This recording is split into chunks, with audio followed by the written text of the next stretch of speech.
आज की ताजा खबरों के अपडेट में बात करेंगे देश भर की तमाम बड़ी और काम की खबरों के साथ ही सरकार की ओर से लिए गए कुछ महत्वपूर्ण फैसलों, जारी किए गए कुछ नए नियमों की। इसके अलावा कोरोना वैक्सीन न लेने वाले लोगों के लिए एक जरूरी महत्वपूर्ण खबर निकल के सामने, बताएंगे आपको आगे इस अपडेट में।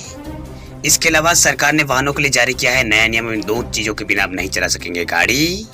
क्या है ये पूरी बड़ी खबर, बताएंगे आपको आगे इस अपडेट में। इसके अलावा प्राइवेट नौकरी करने वाले लोगों के लिए खुशखबरी, अब लाइफ टाइम कर सकेंगे वर्क फ्रॉम होम। क्या है ये पूरी बड़ी खबर, बताएंगे आपको आगे इस अपडेट में। इसके अलावा प्रधानमंत्री किसान सम्मान निधि योजना से जुड़े किसानों के लिए एक जरूरी महत्वपूर्ण खबर निकल के सामने, बताएंगे आपको आगे इस अपडेट में। इसके अलावा सरकारी कर्मचारियों के लिए बड़ी खबर, पेंशन पर सरकार का बड़ा फैसला, उम्र से लेकर पैसों तक हुआ है बदलाव। क्या है ये पूरी बड़ी खबर, बताएंगे आपको आगे इस अपडेट में। इसके अलावा कुछ एजुकेशन और जॉब रिलेटेड कुछ महत्वपूर्ण अपडेट से 12वीं बोर्ड परीक्षा स्थगित होने को लेकर भी एक बड़ी खबर है। इसके अलावा कुछ टेक्नोलॉजी से जुड़ी कुछ बड़ी और महत्वपूर्ण खबरें हैं, बताएंगे एक एक करके इस अपडेट में। साथ ही आज की तमाम बड़ी और काम की पूरी 20 खबरों की बात करेंगे आगे इस अपडेट में। बात करते हैं आज की पहली खबर की, तो सरकार ने वाहनों के लिए जारी किया है नया नियम, इन 2 चीजों के बिना नहीं चला सकेंगे गाड़ी। अगर आपके पास भी किसी तरह का कोई भी वाहन है तो ये खबर आपके लिए बहुत ही काम की खबर। दरअसल गाड़ियों से जुड़ा एक नया नियम यहाँ पर आया है। वही गाड़ियों के अगले शीशे पर अब जल्दी यहाँ पर फिटनेस सर्टिफिकेट और रजिस्ट्रेशन मार्क यहाँ पर अब लगाना अनिवार्य हो जाएगा। वही ministry of road transport and highways ने यहाँ पर 28 फरवरी 2022 को एक ड्राफ्ट नोटिफिकेशन जारी किया है, जिसमें नए नियमों को लेकर जानकारी दी गई है।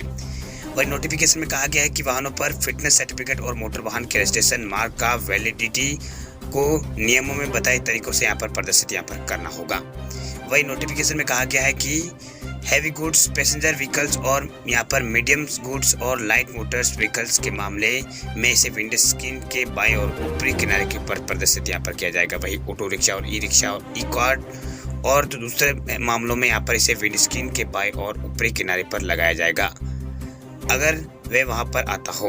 वही मोटर वाहन जो मोटरसाइकिल है उसके मामले में इसे गाड़ी के निर्धारित हिस्से के ऊपर यहाँ पर लगाया जाएगा। चलिए बात करते हैं अगली खबर की, तब तेल भरवाने पर होगी बड़ी बचत। कोटक महिंद्रा बैंक ने आईओसी के साथ पार्टनरशिप में लॉन्च किया है को ब्रांडेड फ्यूल क्रेडिट कार्ड। पूरे देश में बढ़ रहे पेट्रोल डीजल के दामों ने सभी को परेशान कर रखा है, लेकिन अगर आपको फ्री में कुछ लीटर पेट्रोल डीजल दिया जाए या फिर कैशबैक दिया जाए तो आप क्या कहेंगे? जी हाँ, यह सच है। पेट्रोल डीजल खरीदते वक्त फ्यूल क्रेडिट कार्ड के जरिए आप अपना पैसा जो है वो बचा सकते हैं। मार्केट में कई फ्यूल क्रेडिट कार्ड्स मौजूद है। इस कड़ी में प्राइवेट सेक्टर के जो बैंक है कोटक महिंद्रा बैंक और इंडियन ऑयल लिमिटेड ने शुक्रवार को इंडियन ऑयल कोटक को branded fuel credit card launch करने को लेकर यहाँ पर रणनीतिक साझेदारी की घोषणा यहाँ पर की है। वही गठजोड़ से ग्राहकों को एक बेहतर रिवॉर्ड प्रोग्राम देखने को मिलेगा। वही ग्राहकों को फ्यूल खर्च और नॉन फ्यूल यहाँ पर खर्च वाली कैटेगरी जैसे कि यहाँ पर डाइनिंग और ग्रॉसरी पर बेहतर रिवॉर्ड इसमें मिलेंगे। चलिए बात करते हैं अगली खबर की, तो कोरोना वैक्सीन ना लेने वाले लोग हो जाए सावधान, मौत से हो सकता है सामना। सरकार ने जारी किए हैं आंकड़े।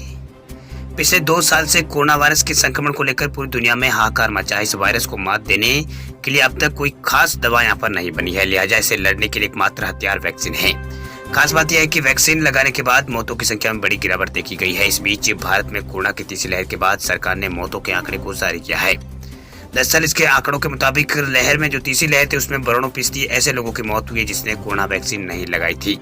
बता दें आपको कि कोरोना की तीसरी लहर यहाँ पर जो कोरोना की तीसरी लहर थी वो कोरोना के ओमिक्रॉन वेरिएंट से यहाँ पर आई थी। वही भारतीय अनुसंधान और विज्ञान जो परिषद है आईसीएमआर है उसके महानिदेशक डॉक्टर बलराम भार्गव ने गुरुवार को यहाँ पर कहा है कि साल 2022 के दौरान 92% मौतें बिना वैक्सीन लेने वालों की हुई है। ये डेटा 54 करोड़ डेटाबेस पर आधारित है। वह भारतीय ग्राफ अन्य देशों की तुलना में बहुत कम है। इनमें से कई विकसित देश ओमिक्रॉन के चलते यहाँ पर इसलिए कम मौतें यहाँ पर हुई है क्योंकि हमारे पास अपनी वैक्सीन थी। वही बात करते हैं अगली खबर की, तो इस शहर में शुरू हुआ है देश का सबसे बड़ा ईवी चार्जिंग स्टेशन। 24 घंटे में चार्ज होगी 1000 कारें। राष्ट्रीय राजधानी क्षेत्र गुरुग्राम में भारत का सबसे बड़ा ईवी चार्जिंग स्टेशन स्थापित किया गया है। ये चार्जिंग स्टेशन यहाँ पर गुरुग्राम में स्थापित किया गया है। इसकी सबसे खास बात यह है कि इसे सिर्फ यहाँ पर 30 दिनों के रिकॉर्ड समय में बनाया गया है। वही national highway for electric vehicles ने यहाँ पर हरियाणा की व्यावसायिक राजधानी गुरुग्राम में सेक्टर 86 में ईवी चार्जिंग स्टेशन ये खोला है। वही गुरुग्राम में अब तक देश के शीर्ष 2 बड़े यहाँ पर चार्जिंग स्टेशन हैं। वह अब तक का सबसे बड़ा ईवी चार्जिंग स्टेशन गुरुग्राम के सेक्टर 52 में था, जिसे पिछले महीने यहाँ पर शुरू किया गया था। वही बात करते हैं अगली खबर की, तो पेट्रोल की कीमत में 12 से 15 रुपए की हो सकती है बढ़ोतरी। क्रूड में तेजी से तेल कंपनियों का बड़ा है घाटा।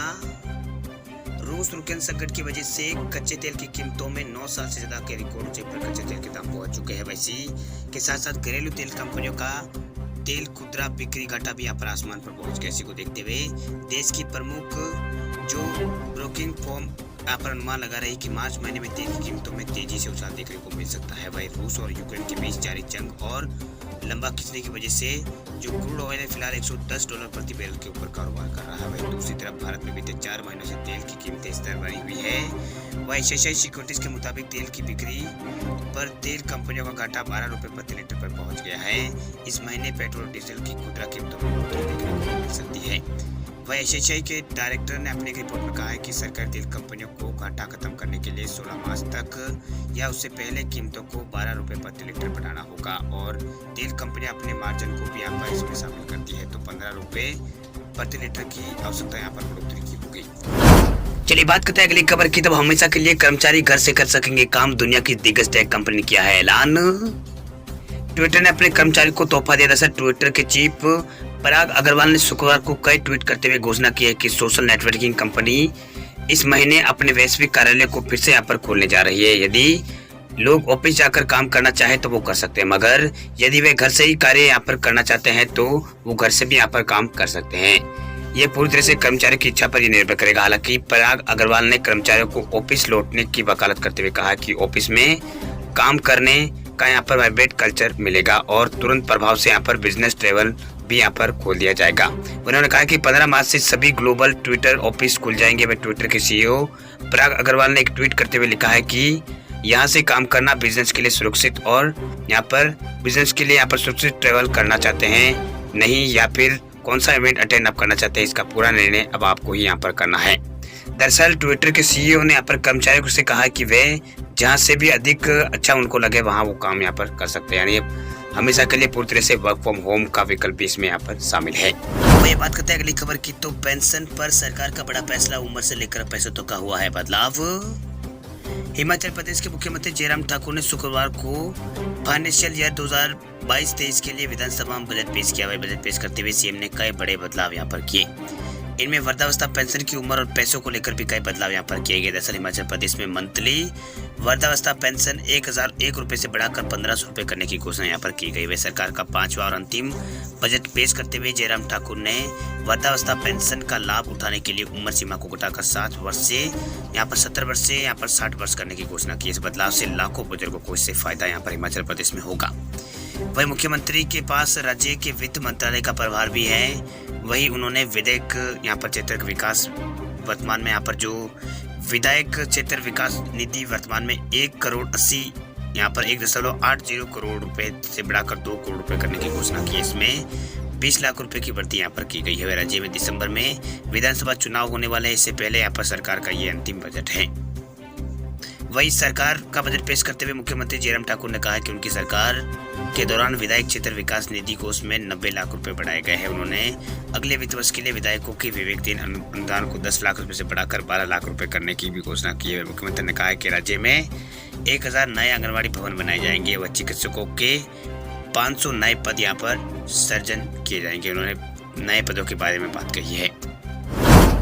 वही बात करते हैं अगली खबर की। तो आंध्र प्रदेश सरकार ने 12वीं बोर्ड की परीक्षा को किया है स्थगित।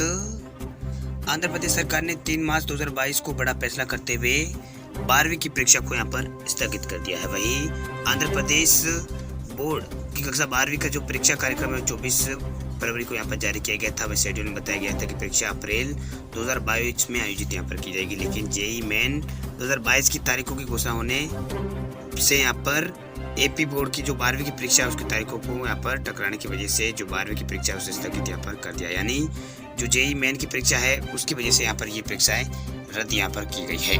अब जो नया बोर्ड के जो टाइम टेबल है वो बहुत जल्द यहाँ पर जारी किया जाएगा। राज्य में हर साल 5 लाख से अधिक उम्मीदवार 12वीं की परीक्षा यहाँ पर देते हैं। इससे यहाँ पर विज्ञान संकाय और कई छात्र जेईई मेन में शामिल नहीं हो पाते, इसलिए आंध्र प्रदेश सरकार ने 12वीं की बोर्ड परीक्षाओं को आगे बढ़ाते हुए नई तिथि जारी की है। वही आंध्र प्रदेश सरकार की ओर से जारी नई परीक्षा कार्यक्रम के अनुसार इंटर की परीक्षा अब जेईई मेन परीक्षा के पहले चरण की परीक्षा खत्म होने के बाद 1 दिन बाद ये यहाँ पर शुरू होगी। यानी अब यहाँ पर इंटर प्रथम की परीक्षा यहाँ पर जो है वो 22 अप्रैल से लैंग्वेज पेपर 1 से यहाँ पर शुरू होगी। वही 11 मई को मॉडर्न लैंग्वेज और यहाँ पर ज्योग्राफी का पेपर के साथ यहाँ पर समाप्त होगी। इंटर द्वितीय वर्ष की जो परीक्षा है वो 23 अप्रैल को यहाँ पर होगी। बात करते हैं अगली खबर की, तो पीएम किसान सम्मान निधि योजना से जुड़े किसानों के लिए जरूरी खबर। इस दिन आएगी 2000 रुपए की अगली किस्त, तुरंत निपटा ले ये जरूरी काम। प्रधानमंत्री किसान सम्मान निधि योजना की अगली किस्त का इंतजार कर रहे 12 करोड़ से अधिक लाभार्थियों के लिए एक जरूरी खबर। दरअसल अगर आपने अभी तक ई-केवाईसी नहीं की है तो करा ले, वरना आपकी जो 11वीं किस्त है वो अटक जाएगी। दरअसल मोदी सरकार ने ई-केवाईसी को अब अनिवार्य कर दिया है। आपको बता दें कि सरकार 10वीं किस्त को यहाँ पर 10वीं किस्त है उसके 2000 रुपए को 1 जनवरी के किसानों के खाते में यहाँ पर डाले थे।